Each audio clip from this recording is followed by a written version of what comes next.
Muy bien, chicos. Vamos a continuar con nuestra segunda práctica de la semana 11, que es la determinación de ácido úrico en suero y orina, ¿no? Esta práctica corresponde a nuestra semana 11, la segunda. Bien, ¿y cuál es el propósito de nuestra práctica? Que al finalizar podamos determinar la concentración de ácido úrico en suero y orina mediante un método de espectrofotometría para comparar con valores referenciales. Bien, entonces vamos a realizar una vez más una cuantificación espectrofotométrica del ácido úrico, ¿no? Y vamos a apoyarnos en el método enzimático que es la uricasa peroxidasa. Bien, entonces, ¿cuáles son nuestros objetivos? Poder determinar el ácido úrico en suero y orina, ¿no? En suero y orina, comprender el metabolismo de las purinas, relacionar su producción y eliminación del urato, interpretar hiperuricemia e hipouricemia y finalmente poder integrarlo todo con casos clínicos reales. Bien, solamente un poco para, antes de pasar a la siguiente práctica, a la siguiente diapositiva, explicarlos un poquito con el que el ácido úrico representa el equilibrio entre la producción metabólica y la eliminación renal. Y también, como vamos a trabajar con espectrofotómetro, vamos a trabajar en este caso con una longitud de onda de 510 nanómetros. ¿Bien? Ahora sí, por favor, chicos, vamos a realizar esta práctica que es importante porque va a integrar una vez más múltiples áreas de la bioquímica clínica y de la fisiopatología médica, ¿no? Entonces, por favor, investiguen estos conceptos que es clave para que podamos entender mejor nuestra práctica. Bien, vamos a trabajar con un analito que es el ácido úrico. Bien, chicos, entonces, por favor, para que quede claro, eh, en, su, en, su, hojita de preguntas, de cuestionario, integren, por favor, estas definiciones. Bien, eh, ya sabemos, ¿no? Que todas las hojitas, los cuestionarios que ustedes me entregan deben ser, por favor, elaborados a mano. Bien, a ver, solamente para que podamos entender y avanzar en nuestra práctica. ¿Qué cosa es el ácido úrico? Me gustaría que comprendamos desde el inicio que el ácido úrico no es simplemente una molécula de desecho. En realidad es el producto final del metabolismo de las purinas. Y las purinas forman parte de estructuras fundamentales para la vida celular. Recordemos, ADN, ARN, ATP, nucleótidos, coenzimas celulares. Por lo tanto, este ácido úrico no es cualquier cosa, es súper importante porque de manera indirecta va a reflejarnos un recambio celular, va a reflejarnos un metabolismo nucleotídico, va a reflejarnos la actividad hepática, va a ayudarnos a reflejar la función renal y también va a ayudarnos a reflejar cómo está el estado metabólico del organismo. Entonces, desde el punto de vista clínico, tiene bastante importancia porque el estudio del ácido úrico tiene enorme relevancia clínica porque sus alteraciones pueden asociarse con múltiples patologías. ¿Patologías como cuál? Me estarán preguntando. Sí, yo los escucho. Como por ejemplo la hiperuricemia. ¿Qué cosa es la hiperuricemia? Pregunta para ustedes, ¿qué es la hiperuricemia? Pero la hiperuricemia les puedo adelantar que se puede deber a una disminución de excreción renal. Podría deberse también a un exceso de producción endógena. Podría deberse también a una dieta rica en purinas. También podría deberse a neoplasias. Podría deberse a quimioterapia, podría deberse a un síndrome metabólico, la hiperuricemia. Y la hipouricemia, hiper ya sabemos que es mucho, hipo poco, ¿no? ¿Qué cosa es la hipouricemia? Por favor, esos dos conceptos añádanlos aquí. Hiperuricemia, hipouricemia. Bien, pero les puedo ir adelantando que la hipouricemia puede deberse a hepapatologías, hepa- hepa- hepatopatías o hepapatologías, si gustan severas, defectos metabólicos, y también podría deberse al riñón, ¿no? Podría deberse a un aumento exagerado de excreción renal. Bien, entonces estamos dándonos cuenta de que la importancia del ácido úrico desde el punto de vista fisiológico es importante, ¿no? Porque el ácido úrico tiene una relación estrecha entre el equilibrio con el metabolismo, el equilibrio metabólico y del organismo, ¿no? Porque el riñón debe regular constantemente, ya sabemos cuáles son los trabajos del riñón, ¿no? Filtración, reabsorción, secreción, excreción de urato.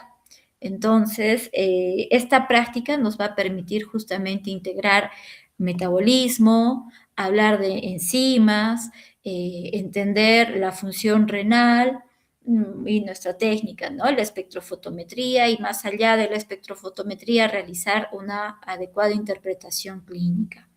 Bien, chicos. Entonces, acá les he colocado, les he agregado este flujo de degradación de purinas y la excreción del ácido úrico, ¿no? Que tiene que ver con nuestra práctica. Bien.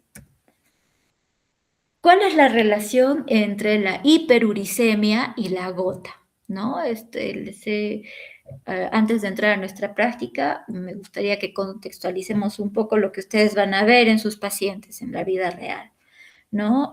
Pensemos de forma clínica. Tenemos un pacientito que presenta dolor articular extremadamente intenso, localizado en la articulación metatarsofarlángica del dedo gordo del pie, ¿no? Entonces, ¿qué presenta? ¿Qué observamos? Inflamación, edema, eritema, dolor nocturno severo, y observamos que tiene una concentración de ácido úrico de 10,1 miligramos por decilitro, ¿no? Entonces, es un valor claramente elevado, ¿no? ¿Qué está ocurriendo? A ver, el ácido úrico, cuando el ácido úrico supera su límite de solubilidad, comienza a precipitarse en forma de cristales. Estos cristales son de urato monosódico y estos cristales son reconocidos por el sistema inmunológico como que si fueran estructuras inflamatorias.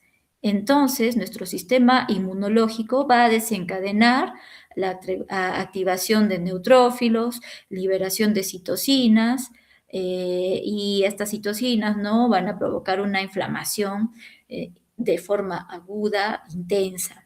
Por eso es que la gota produce uno de los dolores articulares más intensos en la medicina, ¿no? ¿Y cuál es la relación con el riñón? Me gustaría que recordemos algo fundamental. El riñón regula la mayor parte de la eliminación del ácido úrico. Entonces, si el riñón no elimina adecuadamente urato, el ácido úrico va a incrementar en sangre. Por eso es que en muchas hiperuricemias tienen un origen más en la parte renal que metabólico. Bien, aquí también es importante que tengamos en cuenta la dieta. La dieta es importante. ¿Por qué? Porque alimentos ricos en purinas aumentan producción de ácido úrico. ¿Y qué alimentos serán ricos en purinas? Claro, por el momento probablemente no lo sepamos, o de repente algunos sí estén pensando en sus cabecitas, ¿no? Por ejemplo, las vísceras, las carnes rojas, con un grupo estábamos hablando la semana pasada sobre el consumo de carnes, ¿no? Los mariscos también, entonces el alcohol, ¿no? Especialmente cerveza, porque además la cerveza disminuye la eliminación renal del urato. ¿no? Entonces, es importante la dieta, ¿no? Influye bastante en el paciente, ¿no? Entonces, a ver, vamos a detenernos un poquito más en esta imagen. Bien, imaginémonos que nuestro cuerpo es como una ciudad y que el ácido úrico vendría a ser la basura metabólica, ¿no? Entre comillas, que debe ser desalojada. Bien, entonces, ¿cuál es el origen de esta basura?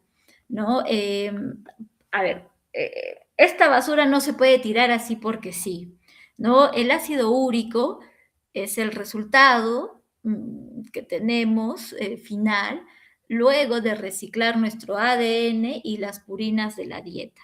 ¿Por qué? Porque normalmente el hígado lo produce y el riñón lo elimina por la orina, ¿no?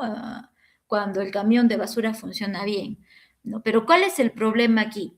El hígado lo produce y el riñón lo elimina por la orina, ya dijimos, pero ¿qué pasa cuando producimos demasiado? ¿No? O ¿qué pasa cuando el riñón no lo elimina de manera adecuada? ¿No? Entonces el ácido úrico comienza a acumularse en sangre y a esto le llamamos hiperuricemia. Bueno, ya les estoy ayudando con la respuesta de una de las preguntas. ¿No? Entonces, aquí comienza, ¿no? El problema. Entonces, ¿qué pasa? Hay un segundo punto, ¿no? El primer punto era el origen, el segundo punto es el depósito, cuando el azúcar ya no se disuelve. Imagínense que le echamos mucho azúcar en un vaso de agua fría. Va a llegar en un momento en que el azúcar ya no se disuelve y se va al fondo, por más que sigamos agitando. En química esto le llamamos una solución saturada, ¿no? Ya no hay más moléculas, digamos, con agua que puedan unirse al azúcar, por eso es que se queda ahí en el fondo, ¿no? Y esto también, esto exactamente igual pasa en las articulaciones, ¿no? El ácido úrico se convierte en estos cristales de urato monosódico, ¿no? Y ¿por qué se van al pie? Me estarán preguntando, o se estarán preguntando, ¿no? Porque las articulaciones distales están más frías y el frío ayuda a que el ácido úrico se solidifique en forma de unas, como estamos viendo acá estas imágenes, ¿no? Que les hace pensar como unas espinitas, ¿no? Como unas agujitas microscópicas, ¿no? Entonces, aquí una vez que ya han viajado hasta el pie y por el frío se han cristalizado,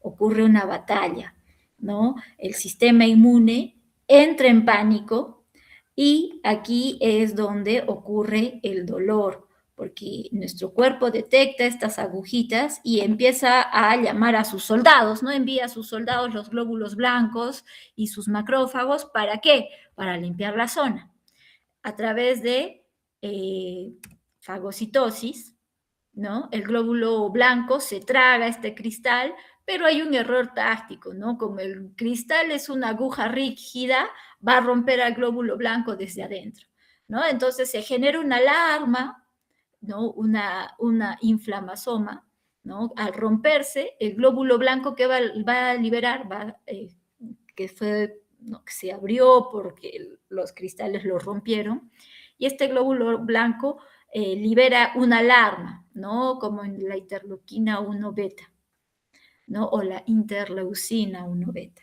¿no? Y esta interleucina que funciona, ¿no? Como alarma, atrae miles de soldados más y crean una respuesta inflamatoria masiva.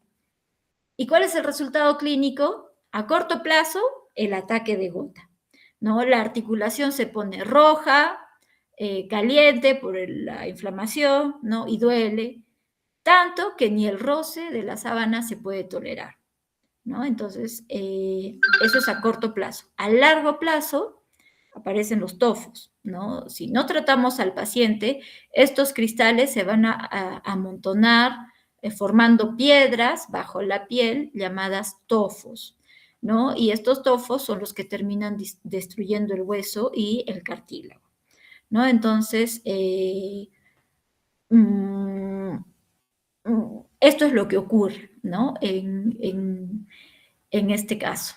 Bien, entonces si lo vemos un poquito desde el punto de vista bioquímico, ¿no? Ocurren fases. Ocurre la fase metabólica. ¿Qué sucede? Hay un exceso de ácido úrico en sangre. ¿Cuál es el resultado? Uricemia. Exceso de ácido úrico en sangre, uricemia. Luego, ¿qué ocurre? ¿Cuál es la siguiente fase? La fase física. ¿Qué sucede en la fase física? Precipitación de líquido sinovial. Como consecuencia, formación de cristales en aguja, ¿no? En forma de aguja. La tercera fase, habría una fase inmunológica. ¿Qué sucede en esta fase inmunológica? Activación del inflasoma por el daño celular. Como resultado, hay un ataque agudo de gota. Y finalmente, en la fase crónica, ¿qué sucede? Hay esta acumulación persistente de cristales. Como resultado, hay la aparición de tofos y erosión ósea, ¿no? Si ya nos ponemos serios, aparecen estas 4 fases, ¿no? La fase metabólica, la fase física, la fase inmunológica y la fase crónica. Entonces, ustedes como médicos no van a tratar simplemente el dolor, ¿no? La batalla que se está dando ahí con mi sistema inmunológico para terminar con estos cristales, sino que ustedes tienen que tratar la causa, ¿no? Que es el exceso de esta basura generada, ¿no? Para que estos cristales se disuelvan con el tiempo, ¿no? Entonces ustedes tienen que apuntar allí. Bien. ¿Cuál es el fundamento bioquímico del ácido úrico? Ahora vamos a analizar el origen bioquímico, ¿no? Y aquí aparece un concepto central, que es que el ácido úrico es el producto final del metabolismo de las purinas. Las purinas, ¿qué cosas son? Seguro en teoría ya lo hemos hablado. Forman parte de moléculas esenciales como el ARN, el ADN, el ATP, nucleótidos energéticos, ¿no? Y cuando ocurre degradación celular o recambio nucleotídico, las purinas se van a empezar a degradar progresivamente. Entonces, como consecuencia metabólica, la degradación va a ocurrir en etapas, ¿no? Las purinas se van a degradar en hiposantina, la hiposantina se va a degradar en santina, la santina se va a degradar finalmente en ácido úrico. Y la enzima más importante en esta vía es la santina oxidasa. ¿Por qué? Porque esta enzima santina oxidasa cataliza los pasos finales de la oxidación. ¿Cuál es la importancia de la santina oxidasa entonces?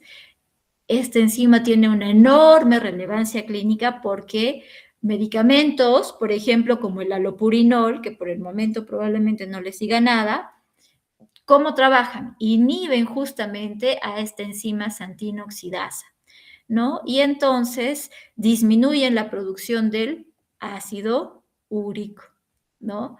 ¿Cuál es la relación con el riñón? Aproximadamente el 70% de ácido úrico se elimina por riñón.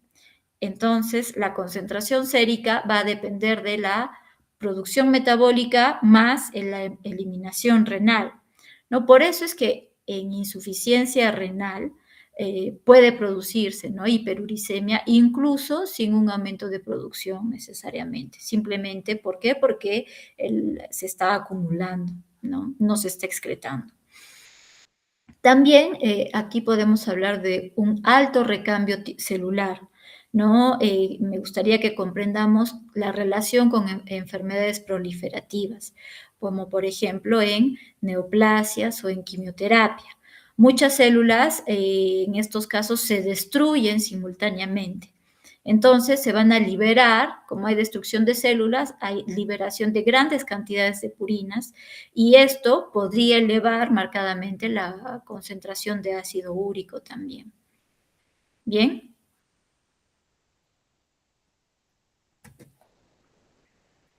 Y aquí les coloco una imagen, ¿no? Vamos a seguir esta imagen, esta ruta como si fuese un sistema de reciclaje, ¿no? En la ciudad, como les explicaba al inicio, ¿no?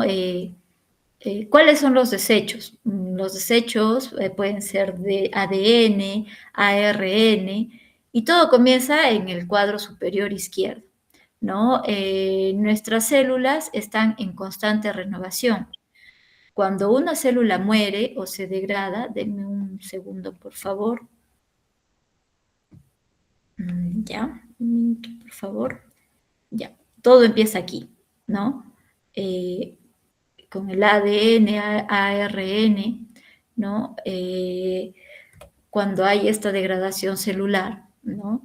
Eh, cuando estas células se mueren o se degradan, este ADN y el ARN, que son, ya sabemos, ¿no? Como los planos de las células, se rompen en piezas pequeñas llamadas nucleótidos.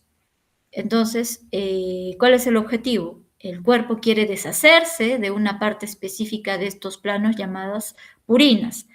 Básicamente, ¿cuáles son las purinas? La adenina y la guanina, ¿no? Entonces, hay una transformación, ¿no? Hay una especie de embudo metabólico, ¿no? Si seguimos las flechas hacia el centro, verás que todas las purinas terminan convirtiéndose en dos sustancias intermedias, ¿no? Que son la hiposantina y la santina, ¿no? Y imaginemos que la santina oxidasa, que es XO, ¿no? Es una máquina procesadora, ¿no? Entonces, esta enzima, santina oxidasa, toma la hiposantina y la santina para convertirlas finalmente en ácido úrico. ¿Y por qué esto es importante? Porque si bloqueamos esta máquina con el medicamento, como les mencionaba, el allopurinol, dejamos de producir tanto ácido úrico. Bien, entonces se va a dar un transporte, ¿no? Va a haber un viaje por la sangre. Una vez que el hígado termina de fabricar el ácido úrico, ¿no? Este lo lanza al torrente sanguíneo, ¿no? A través del plasma, y mientras se mantenga disuelto y en niveles bajos, no hay problema, ¿no? ¿Cuándo aparece el problema? El problema es cuando hay demasiado y entonces se empiezan a formar esos cristales en forma de aguja que vimos anteriormente, ¿no? Entonces ahí pasan a la aduana, ¿no? Al riñón, ¿no? Que realiza la función maravillosa de excreción renal, ¿no? Y estamos viendo, ¿no? La imagen del riñón, ¿no? Que es la estrella del filtrado, ¿no? Porque el riñón recibe la sangre y atrapa el ácido úrico en unas unidades llamadas glomérulos, ¿no? Y realiza un trabajo de equilibrio, ¿no? Como muestra aquí esta imagen, ¿no? Tenemos el túbulo renal, el cuerpo es indeciso, filtra el ácido úrico, luego lo reabsorbe un poco y finalmente lo secreta hacia la otra parte. Entonces, aquí ocurre un juego de equilibrio constante para mantener un nivel justo en la sangre, ¿no? Y finalmente, una vez que ha sido filtrado, va hacia la salida final, que es la orina, ¿no? Es el final del camino, y lo que el riñón decidió que no servía, se expulsa a través de la orina. Si la orina, ojo, está muy concentrada o el pH no es el adecuado, el ácido úrico también puede formar piedras, cálculos, ¿no? En el riñón o en la vejiga, ¿no? Entonces, entendamos bien esta imagen, ¿no? Es una ayuda para ustedes, ¿no? ¿Cuál vendría a ser la materia prima del ácido úrico? Las purinas, ¿no? ADN, ARN, que son células que están muriendo, están en constante recambio. Entonces, la santina oxidasa no es la fábrica del ácido úrico, agarra esta materia prima, las purinas, y la santina oxidasa la transforma en ácido úrico. ¿Por qué? Porque esa es la forma de desecho que tenemos normalmente, ¿no? ¿Eso dónde ocurre? En el hígado.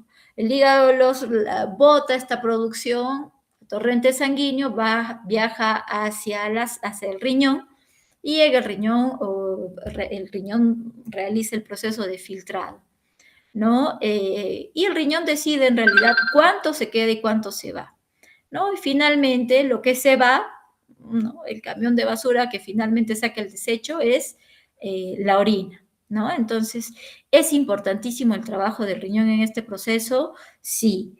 Es el filtro, la tapa, ¿no? Que, que nos va a ayudar realmente a deshacernos de ese ácido úrico, ¿no? El ácido úrico puede retroceder hacia la sangre y terminamos con los cristales en las articulaciones si el riñón no trabaja de manera adecuada. Bien, pasemos ahora al fundamento del método enzimático. Ay, acá me... Fundamento del método enzimático. Bien, vamos a estudiar una de las partes más importantes de toda la práctica, ¿no? En bioquímica clínica ya sabemos que nosotros no vemos directamente la sustancia, en este caso el ácido úrico, ¿no? ¿Por qué? Porque el ácido úrico es una molécula incolora. Entonces, por lo tanto, necesitamos transformarlo químicamente en una señal medible. Entonces, esta señal será un cambio de color que sea cuantificable y medible por espectrofotometría, ¿no?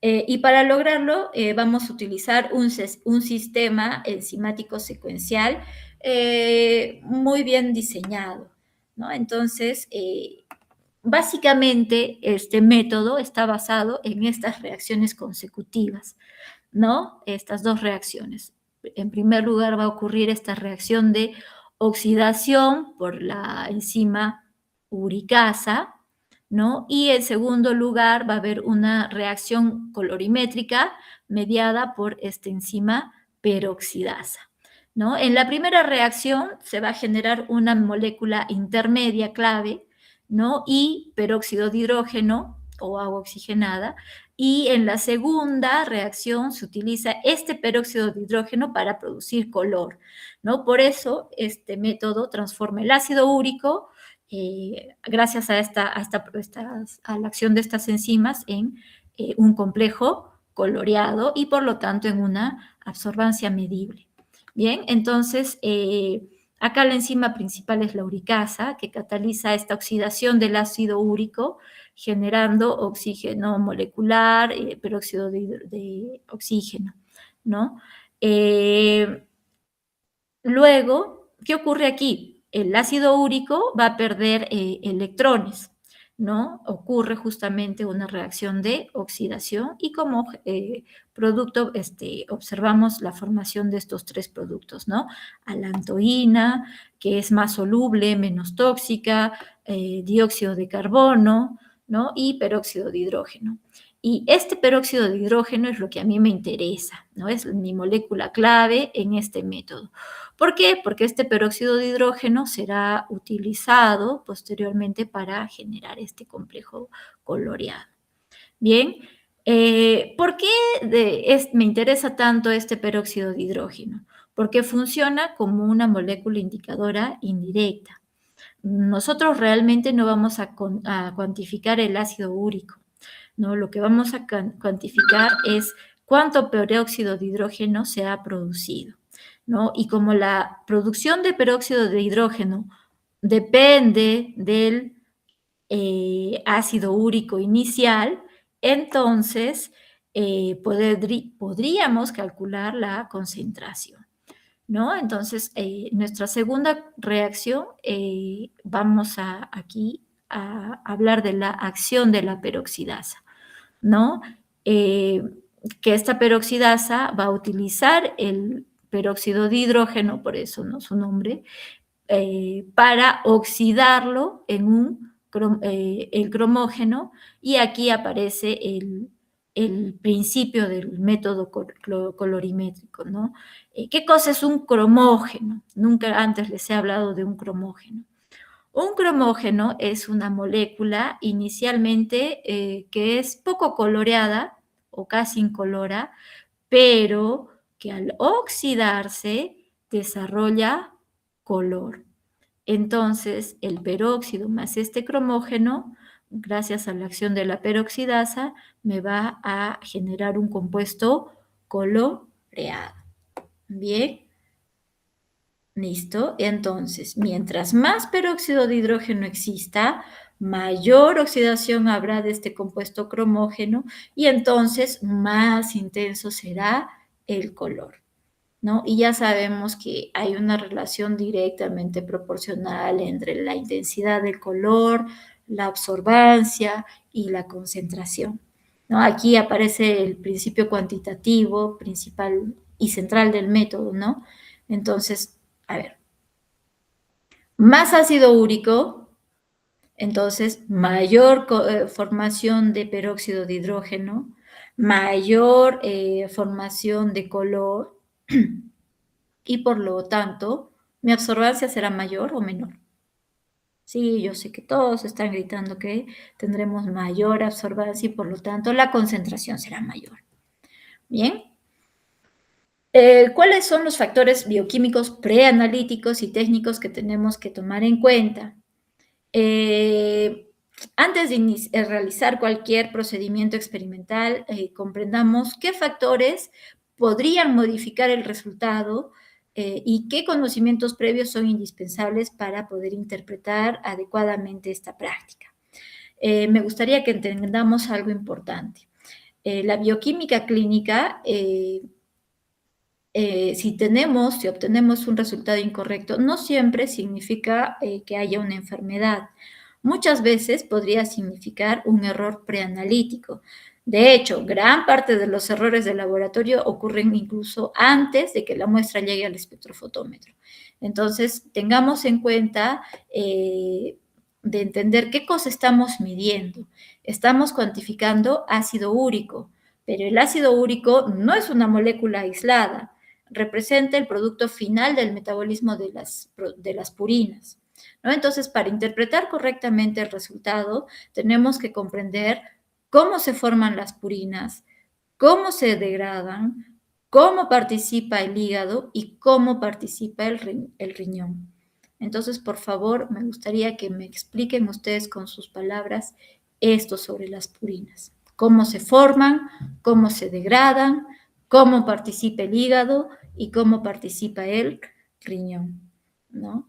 Y esto es importante porque los valores séricos van a depender del equilibrio entre la producción metabólica y la eliminación renal. Y habíamos hablado, diapositivas más atrás, la importancia, ¿no?, del riñón. El riñón aquí tiene un papel fundamental porque aproximadamente el 70% de ácido úrico se elimina por esta vía, ¿no? Y recordemos algo fisiológicamente importante, que es que en el riñón el ácido úrico se filtra, se reabsorbe, se secreta, se vuelve a reabsorber de forma parcial, ¿no? Es decir, que el manejo renal del urato es extremadamente dinámico. Por eso es que pequeñas alteraciones renales podrían modificar significativamente la uricemia. Y de allí la importancia de nuestra muestra, ¿no? En nuestra muestra, en esta práctica, vamos a utilizar dos tipos de muestras. Por un lado tenemos suero, que nos va a permitir conocer la concentración sérica, es decir, cuánto ácido úrico circula en sangre, y por otro lado, vamos a tener una muestra de orina de 24 horas, que nos va a permitir evaluar la excreción renal. Y esto tiene enorme importancia clínica porque una hiperuricemia puede deberse a dos cosas, ¿no? A sobreproducción o a disminución en la excreción renal. Y la orina ayuda justamente a ayudarnos a diferenciar. ¿Qué factores podrían aumentar el ácido úrico? A ver, analicemos. Ya les he dicho también un poco.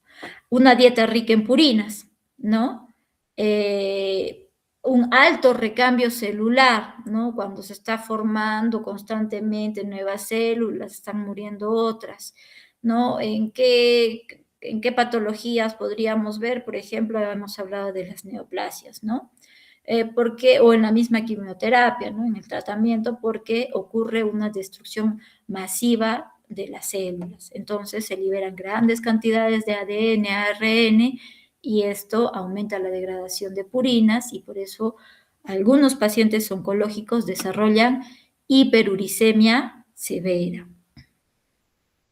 Hemos hablado también de la importancia de los errores preanalíticos, ¿no? Esto es importante porque, por ejemplo, la hemólisis, ¿no? La hemólisis libera contenido intracelular y podría alterar la absorbancia. Es importante el pipeteo, ¿no? Un pipeteo incorrecto, un error de microlitros modifica la concentración final. En química clínica trabajamos muchas veces con volúmenes extremadamente pequeños, entonces pequeños errores producen grandes variaciones analíticas, ¿no? También es importante las diluciones. En orina generalmente realizamos diluciones y este es uno de los errores más frecuentes en el laboratorio. Si la dilución está mal hecha, el cálculo final será incorrecto, ¿no? Aunque el espectrofotómetro funcione de manera adecuada, ¿no? Por eso siempre debemos verificar el volumen tomado, el volumen agregado, tomar en cuenta el factor de dilución. El tiempo de incubación también es importante aquí, ¿no? Porque el método depende de las reacciones enzimáticas y ya lo hemos hablado anteriormente, ¿no? Las enzimas necesitan tiempo, un tiempo adecuado para que puedan completar la reacción. Si leemos antes, el color no se habrá desarrollado completamente, entonces disminuiría la absorbancia, disminuiría el resultado y obtendríamos valores falsamente bajos. Algo también que tenemos que tomar en cuenta es una adecuada homogenización, ¿no? Debemos mezclar adecuadamente para obtener una distribución igualitaria, equitativa del reactivo con la muestra, ¿no? Para no tener una muestra heterogénea. Bien, ¿por qué? Porque esto alteraría la lectura también en el espectrofotómetro, ¿no? Entonces comprendamos que es importante que no solamente dependemos del equipo, sino de nuestro saber hacer, ¿no? Depende también de nuestro conocimiento bioquímico, de manejar adecuadamente la práctica, que conozcamos cada uno de los pasos y entendamos por qué, ¿no? Y también ustedes, esto les ayuda para consolidar sus conocimientos sobre el metabolismo, la función renal, la reacción enzimática y, bueno, lo que estamos trabajando en práctica, ¿no? La espectrofotometría y el control preanalítico, ¿no? De las muestras, para poder interpretar correctamente y obtener resultados adecuados, ¿no? Entonces, la exactitud diagnóstica comienza mucho antes de una lectura en el espectrofotómetro. ¿Bien? Muy bien, vamos a nuestra práctica, a nuestra guía, ¿no? Materiales, equipos y reactivos.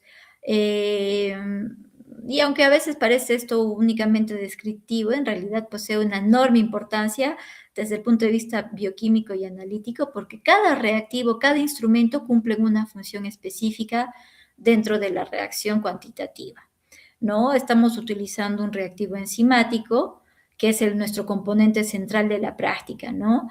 Este reactivo contiene varios elementos fundamentales, que son la uricasa, la peroxidasa, el cromógeno y un buffer estabilizante, ¿no?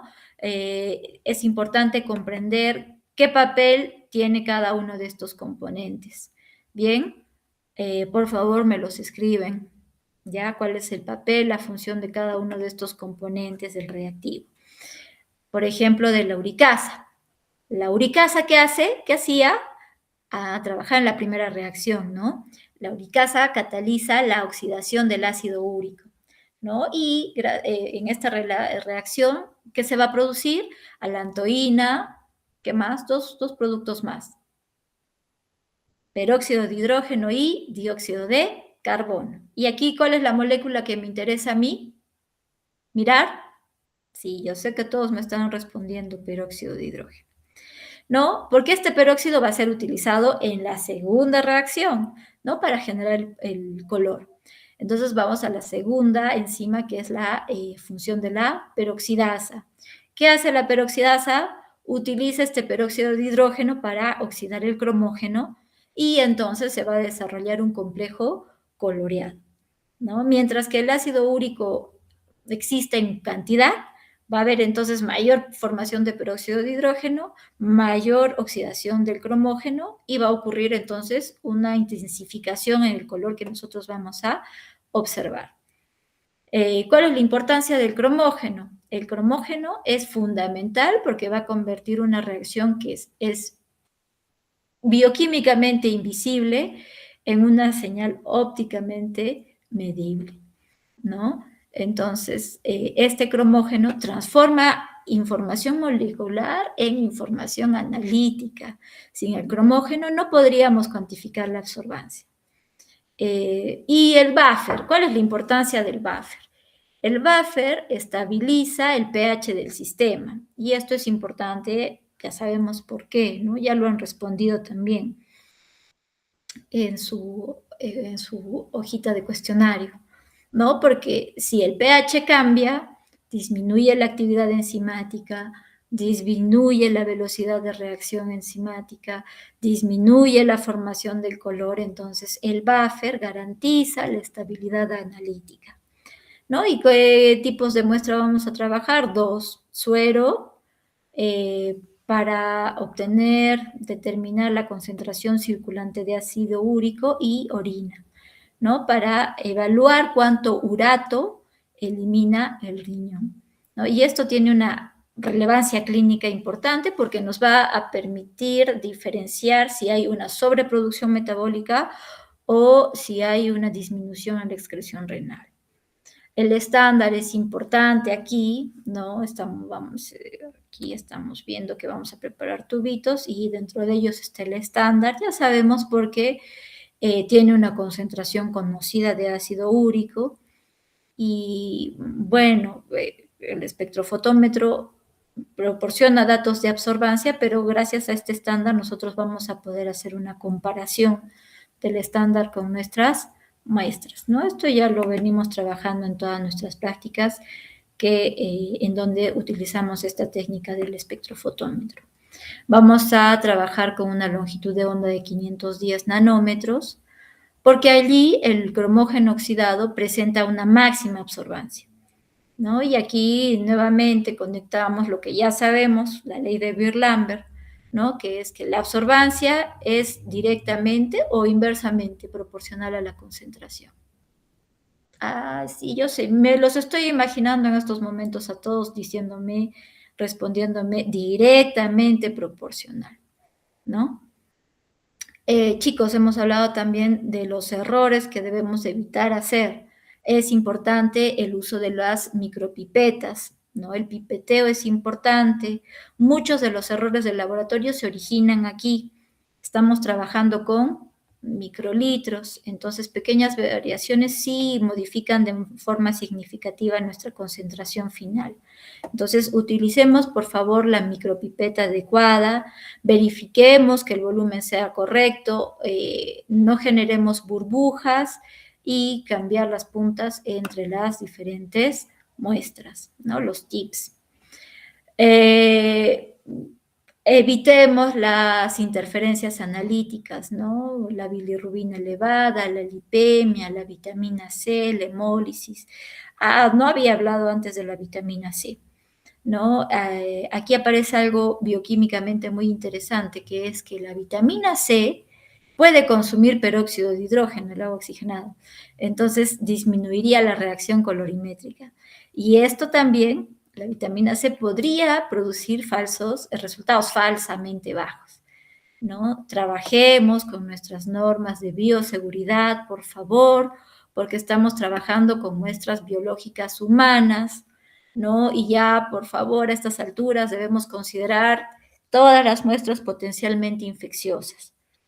Nuevamente, uso de EPPs completos y eliminemos adecuadamente nuestros residuos, ¿no? Saben ustedes que en el laboratorio trabajamos con índices de calidad y las normas son obligatorias.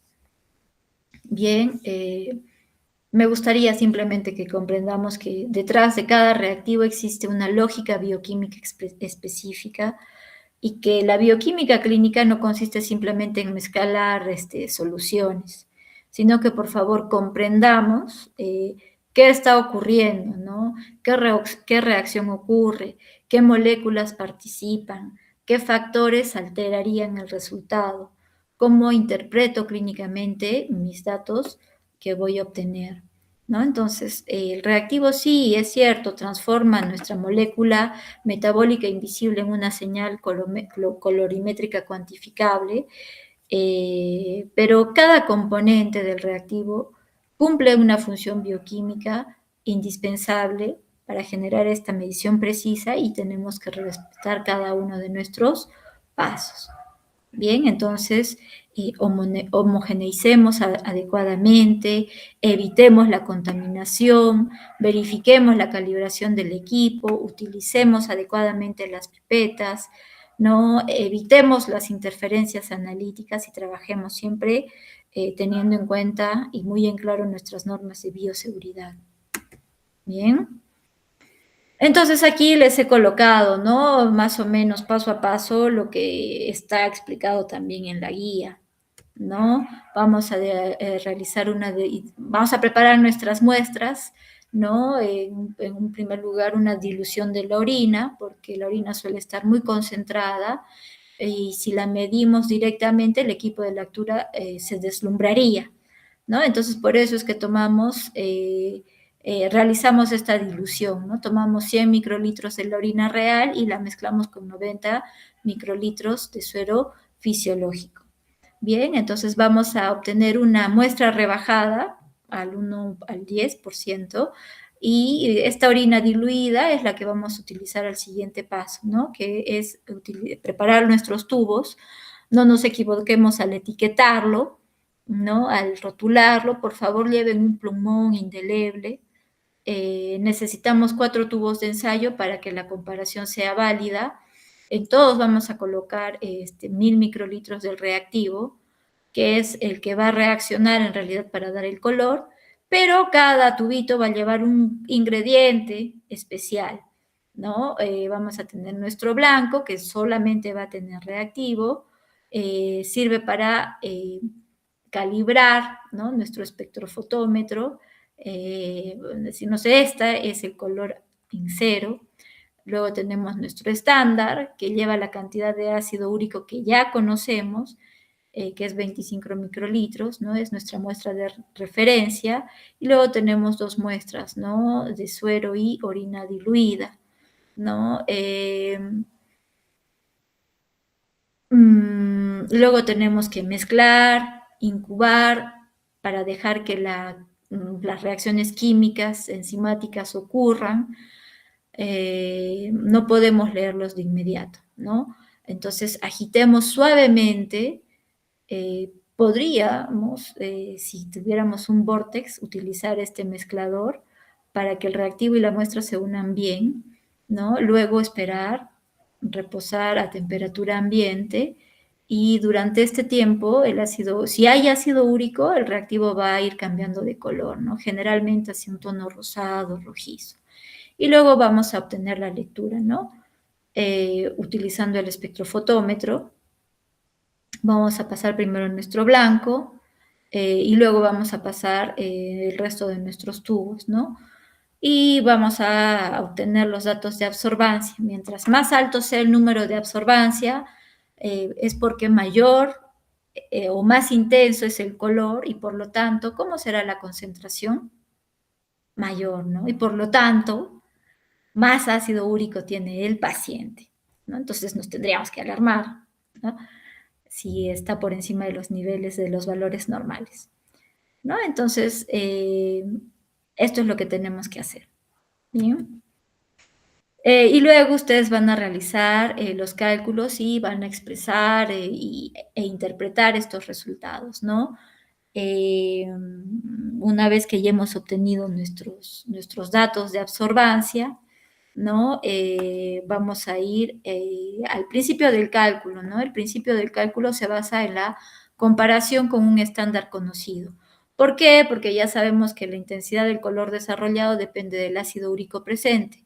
Entonces, si nosotros conocemos la absorbancia y la concentración del estándar, podemos calcular la concentración de la muestra desconocida.